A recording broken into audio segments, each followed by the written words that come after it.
Debates में कहा कि टिकट बंटवारा, भाई टिकट कम से कम 35 टिकट बदलने चाहिए। इन्होंने देखिए, जब 2014 का चुनाव या 19 का चुनाव नहीं है, ये 24 का चुनाव, 24 का चुनाव एंटी कम्बेंसी का चुनाव था। जो सांसद थे उनकी एंटी कम्बेंसी थी। भारतीय जनता पार्टी ने ये रिस्क लिया कि शायद ये एंटी कम्बेंसी मोदी जी की वजह से इनकी कम हो जाएगी।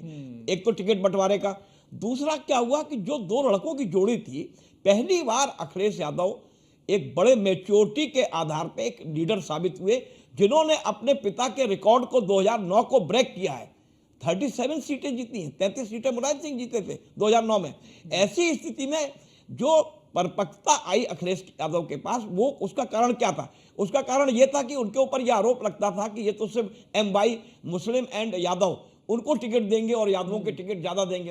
अखिलेश यादव ने अपने परिवार के यादव के अलावा किसी को टिकट नहीं दिया। उन्होंने हर जगह टिकट का जो बार बार बदलाव किया, लोगों को लगा कि प्रत्याशी नहीं है, घबरा गई है समाजवादी पार्टी। उन्होंने रणनीति के हिसाब से हर जगह वहां वो टिकट दिए जो जिताऊ कैंडिडेट और फाइट कर सकते थे। लेकिन सबसे बड़ा कारण क्या था? जो अंडर करंट चल रहा था युवाओं का, जो पेपर लीक का मामला था, जो वहां पे जिस तरीके से प्रभात जी, आपने बिल्कुल सही बात कही। जब भारतीय जनता पार्टी ने टिकट बंटवारा किया तो हमारे पास भी ये रिपोर्ट थी भी कौन कौन सांसद नेगेटिव है, लेकिन भारतीय जनता पार्टी के जो नेता थे, जो काफी दम में थे, उन्होंने कहा कि भाई मोदी का टिकट जीत की गारंटी है। ये बात उन्होंने कही। कांग्रेस के नेता कौशिक जी हमारे साथ है, विजय कौशिक जी, आपका भी प्रदर्शन बहुत शानदार रहा। भले ही कम सीटों पर आप चुनाव लड़े, लेकिन आपने 6 या 7 सीटों पर जीत हासिल की, और सबसे बड़ी जीत जो हासिल की है वो हासिल की है अमेठी में, जहां पर राहुल गांधी की हार का बदला लिया गया है। क्या आपकी प्रतिक्रिया है? देखिए, सबसे बड़ी बात यह है कि ये मोदी जी के अहंकार की हार हुई है, विशेष तौर पर 3 सीटों पर। पहली वायनाड, जहां के लिए मोदी जी ने कहा था कि भी शहजादे वायनाड में हार रहे, इसलिए सुरक्षित सीट की तलाश में रायबरेली चले गए और वो वहां से भी हारेंगे। तो हम वायनाड भी जीते, हम रायबरेली भी जीते। फिर मोदी जी का ये कहना था कि भाई राहुल गांधी जी ने रायबरेली इसलिए चुनी क्योंकि अमेठी तो बिल्कुल सुपड़ा साफ होने जा रहा है कांग्रेस का, और वहां स्मृति ईरानी रिकॉर्ड मतों से जीतेंगी। तो हमने ये कहा कि भाई जब स्मृति ईरानी को कांग्रेस पार्टी का एक कार्यकर्ता ही हरा सकता है, तो उसके लिए हमें प्रियंका गांधी या राहुल गांधी जी को उतारने की जरूरत ही नहीं। और हमारी सारी बातें सही निकली हैं।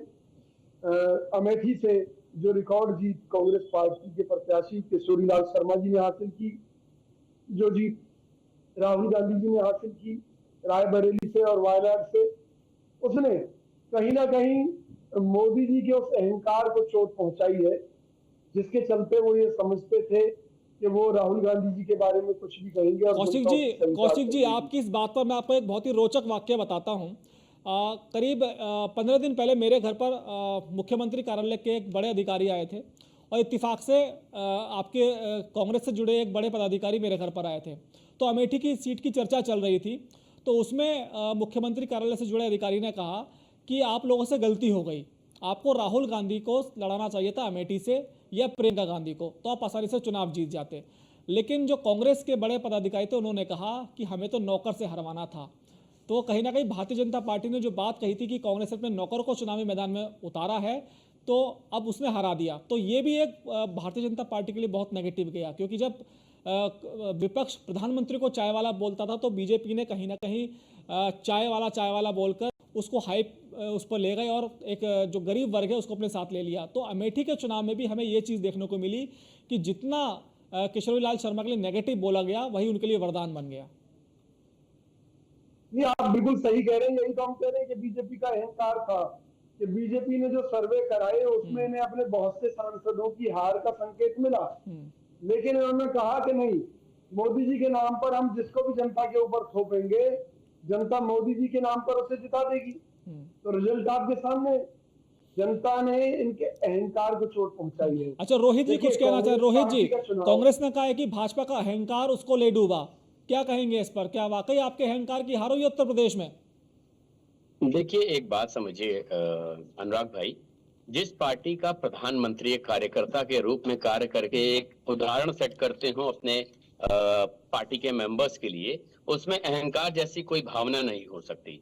अहंकार की भावना तो शुरू से आपने देखा, जो इसका राजशाही की जवाब तरह दीजिए। काम किया है, जो राजशाही की तरह जिन लोगों ने काम किया है, उनके अंदर अहंकार हो सकता है, लेकिन जब एक पार्टी के कार्यकर्ता के रूप में प्रधानमंत्री हमारे काम करते हैं तो वहां अहंकार की कोई भूमिका नहीं आती। उन्होंने दिखाया कि कितना इजीली अवेलेबल हुआ जा सकता है जनता के लिए। आपको याद होगा अनुराग भाई, बहुत लंबे समय से मैं आपको जानता हूं, आपने वो भी दौर देखा है जब एक पार्षद से मिलने के लिए लोगों की एड़ियां घिस जाती थी, चप्पलें घिस जाती थी और पार्षद से नहीं मिल पाते थे। आज प्रधानमंत्री से मिलना कितना आसान हो गया, पहली चीज। दूसरी बात, जैसे अभी आपने राम मंदिर की बात कही, तो आपको बहुत अच्छे से पता होगा, चुनावी मंच से भी और मीडिया के इंटरव्यू में भी माननीय प्रधानमंत्री जी ने बहुत खुले शब्दों में कहा कि राम मंदिर हमारे लिए आस्था का मुद्दा है, चुनाव का मुद्दा कहीं नहीं है।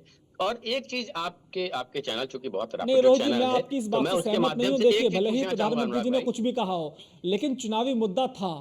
अनुराग भाई 10 तमाम सेकंड, 10 बीजेपी सेकंड, के तमाम प्रवक्ता, तमाम 10 कार्यकर्ता सेकंड इस चाहूंगा। बात को लेकर बहस करते थे कि हमने राम मंदिर बनवाया है और हम सनातन धर्म को मानने वाले हैं। तो चुनावी मुद्दा था, इस बात को अब मैं नहीं देखिए, मानूंगा हम आपकी वजह सनातन से। धर्म को अयोध्या मानने होगा, वाले हैं, काशी इसमें मथुरा कोई की दो राय बारी नहीं है, है। राम अयोध्या, हमारी काशी, आस्था है, मथुरा, इसमें इन कोई सबको दो लेकर राय आप नहीं लोग है, बयान इसमें कहीं से कोई देते शक थे। शुबा नहीं है अनुराग भाई।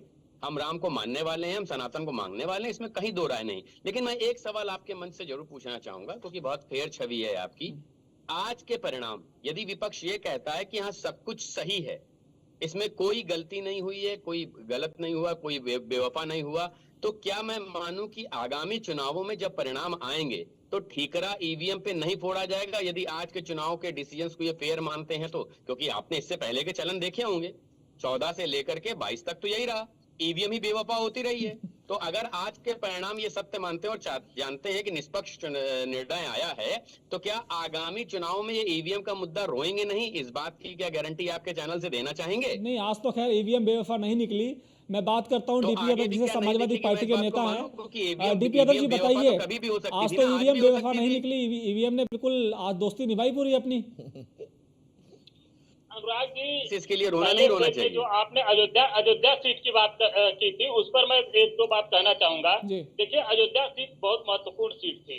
इस पर राष्ट्रीय के साथ साथ अंतर्राष्ट्रीय निगाहें भी लगी हुई थी लोगों की, और लोग कहीं ना कहीं जानना चाहते थे कि इसका परिणाम क्या होता है। देखिए, दो वजहों से थी। एक तो भारतीय जनता पार्टी ने कहीं ना कहीं अपना जो चुनावी शंखनाद था वहीं से शुरू किया था, अयोध्या से। प्रधानमंत्री जी ने जो लाव लश्कर लेकर के अयोध्या में जो अपना कार्यक्रम प्रायोजित किया था, उसी के माध्यम से उन्होंने उसी दिन से जनवरी में चुनाव अभियान की शुरुआत कर दिया था। तो इसलिए वहां पर लोगों की निगाहें लगी हुई थी। और समाजवादी पार्टी ने जो सबसे महत्वपूर्ण वहां काम किया था वो ये किया था कि एक सामान्य सीट पर, हाई प्रोफाइल सीट पर एक एससी कैंडिडेट को वहां पे उतारा था। ये बहुत लोग नहीं दिखाते हैं दम, लेकिन माननीय राष्ट्रीय अध्यक्ष श्री अखिलेश यादव जी में वो ताकत थी, वो राजनीतिक समझ थी कि उन्होंने एक सामान्य सीट से एक एससी कैटेगरी के उम्मीदवार को कहीं ना कहीं उतारा था, जिन्होंने जीत हासिल किया था। तो अयोध्या सीट ही देखिए कहीं ना कहीं एक तरह से जीत की सूत्रधार भी बनी। वहीं से भारतीय जनता पार्टी के जो सांसद लल्लू सिंह थे, उन्होंने ये कहा था कि 400 सीटें जीतनी क्यों महत्वपूर्ण है, इसलिए कि 400 सीटें अगर जीत जाएंगे हम तो संविधान बदलने में आसानी होगी। तो अयोध्या सीट ने बहुत कुछ संकेत दिया है। अयोध्या सीट ने बिल्कुल इनकी पटकथा रोहित जी, वहीं से वाकई शुरू हो गई थी। अयोध्या को लेकर तो वाकई चर्चा होनी चाहिए, क्योंकि आपने पूरे विपक्ष को रामद्रोही बता दिया था। आप लोग सर्टिफिकेट बांट रहे थे कि भाई ये लोग जो है भगवान राम को नहीं मानते, और उसके बावजूद अगर अयोध्या से समाजवादी पार्टी सीट जीत जाती है तो बहुत बड़ी बात है। कहूंगा जी, अनुराग भाई, देखिए। थोड़ा रुक जाइए, थोड़ा।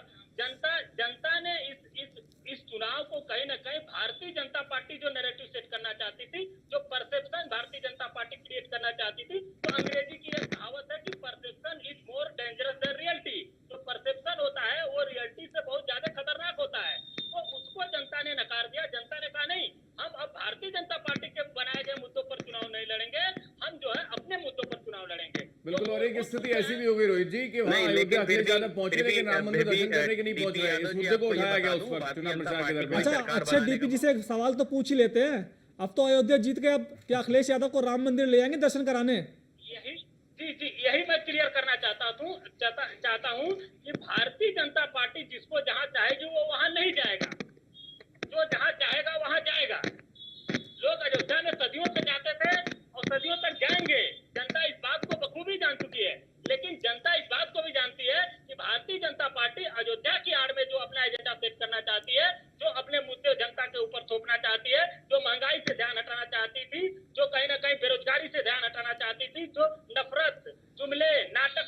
की राजनीति करना चाहती थी, जनता उसको सिरे से नकार दिया। लेकिन विजय और कौशिक भारतीय जी, जनता पार्टी को विजय सबक कौशिक लेना जी, चाहिए। आपसे मेरा सवाल है, देखिए भले ही भारतीय जनता पार्टी आप लोगों को टारगेट करती हो, लेकिन आप लोग भी तो कहीं ना कहीं ट्रैप में फंस जाते हैं। देखिए भले ही आप राम मंदिर के उद्घाटन में नहीं गए, बाद में जा सकते थे, बाद में राहुल, प्रियंका या अखिलेश जी जा सकते थे, जरूरी नहीं है कि उद्घाटन में जाना होता है। तो परसेप्शन तो आप लोग खुद कहीं ना कहीं ट्रैप में फंसकर बनवाते हैं। हमारे उत्तर प्रदेश कांग्रेस के नेता अजय राय जी वहाँ गए थे और भी कई नेता अलग अलग जगह से वहाँ। अजय राय के राम जाने से मंदिर परसेप्शन में नहीं भगवान बनता ना। श्री राम के अगर दर्शन आपकी करने पार्टी के गए। मुखिया नहीं जाएंगे तो कैसे काम चलेगा? आप सुन तो लीजिए, जी हमारी पार्टी तो, अगर हमारी पार्टी के बड़े नेता यानी कि राहुल गांधी जी जाते तब इनकी कोई और नई कहानी होती, नहीं गए तब ये कहानी है। तो कुछ तो लोग कहेंगे वाली स्थिति है। भाजपा केवल एक नैरेटिव सेट करने में वहां लगी हुई थी। पहली बात, हमारी पार्टी का मानना है कि धार्मिक आस्था आदमी की निजी मामला है, उसका राजनीतिकरण नहीं होना चाहिए, जो कि मोदी जी ने पूरे देश भर में कर दिया। और अब तो मोदी जी ने खुद को अवतार ही घोषित कर दिया।